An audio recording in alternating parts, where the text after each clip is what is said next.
என் அன்பு குழந்தையே, நீ மீண்டும் ஒரு சாதாரண மனிதரைப் போல கவலைகளை தூக்கி சுமக்க ஆரம்பித்து விட்டாய். அந்த கவலைகளால் உனக்கு கோபமும் எரிச்சலும் உண்டாகிறது. நீ எல்லாம் அறிவாய்தானே? எந்த ஒரு நிகழ்வும் ஏன் நடக்கிறது என்பதை அறிவாய்தானே? ஒவ்வொரு இன்பத்தின் முடிவிலும் துன்பமும், ஒவ்வொரு துன்பத்தின் முடிவிலும் இன்பமும் ஒளிந்து இருப்பதை அறிவாய்தானே? எல்லாம் அறிந்தும் நடக்கும் நிகழ்வுகளைக் கண்டு உணர்ச்சி வசப்படாதே.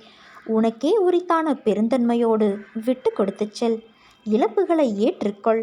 அந்த தவறுகளை மீண்டும் செய்யாதே. நீ உணர உணர கர்மவினை உன்னை விட்டு விலகும். என்னை இறுக பற்றிக்கொள். என் நாமத்தை உச்சரித்து கொண்டே இரு. எல்லாவற்றையும் கடக்க உனக்கு சக்தி கிடைக்கும். எத்தனை கைகள் உன்னை தள்ளிவிட்டாலும் ஒரு குழந்தை தன் தாயை நம்புவது போல நீ என் மீது வைக்கும் நம்பிக்கை என்றும் உன்னை கைவிடாது. தங்கமே, உனக்கு ஆறுதலாக உன்னை சுற்றி யாருமே இல்லை.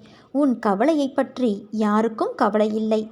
ஆனால் அடிக்கடி ஒன்றை நீ மறக்கிறாய். உனக்காக உன் சாயப்பா நான் இருக்கிறேன் என்பதை. இதை நீ மறந்து போகிறாய்.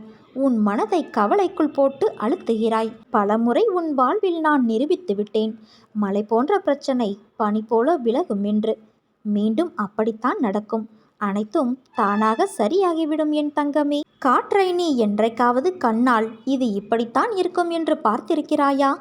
தண்ணீர் நதியில், கடலில், அருவியில் பார்த்துள்ளாய். ஆகாயத்தில் நீ பார்த்துள்ளாயா? நெருப்பு பக்கத்தில் போனால் சுட்டுவிடும். அது ஜோதியாய் உருவெடுக்கும் போது அதை தொட்டு பார்த்துள்ளாயா? ஆகாயத்தில் பறந்து செல்லலாம். நீ மிதந்து சென்று பார்த்துள்ளாயா? தண்ணீரின் மேல் நடந்துள்ளாயா? என்ன சாயப்பா, நீங்கள் கூறியது எதுவும் நடக்கவே சாத்தியமில்லாதது. அதை பார்த்துள்ளாயா, இதை செய்துள்ளாயா என்று கேட்கிறீர்களே என்றுதானே யோசித்தாய்? ஒரு விஷயம் நடக்கும், நடக்காது என்ற முடிவை மனிதன் எப்படி எடுக்க முடியும்? முதலில் ஒரு முடிவு என்பது மனிதன் கையில் இருப்பதில்லை. உன் சாய் தேவா நிர்ணயித்து விட்டேன். என்ன, எவ்வாறு, எப்போது, எங்கு, எப்படி, எதனால் என எல்லா வகையிலும் லீலைகளை ஆரம்பித்து விட்டேன். அதில் உன் போக்கை நான் கவனிப்பேன். நீ எதற்கு ஒத்து வருவோம், எதற்கு ஒத்து வரமாட்டோம் என உன் சாய்தேவாவுக்கு தெரியும். நீ காற்றை கண்ணால் காணலாம், ஆகாயத்தில் மிதக்கலாம், நெருப்பை தொடலாம், தண்ணீரின் மேல் நடக்கலாம். இவை நான் நினைத்தால் உன் வாழ்வில் நடைபெறச் செய்வேன். அதற்கு உன்னிடம் நான் கேட்பது பொறுமை, நம்பிக்கை, சகிப்புத்தன்மை. இவைகள் உன்னிடம் இருந்தால் மேலே உள்ள விஷயங்கள் அனைத்தும் அதிசயமாக உன் வாழ்வில் நடக்கும்.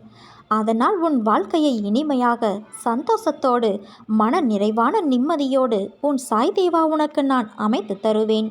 என் பரிபூரண அருளும் ஆசிர்வாதமும் அன்பும் பெற்ற என் செல்ல பிள்ளை நீ. எதற்காகவும் கலங்காதே. முயன்று பார்க்காமலேயே முடிந்து விட்டதாக நினைக்காதே. வாழ்ந்து பார், வாழ்க்கை வசப்படும்.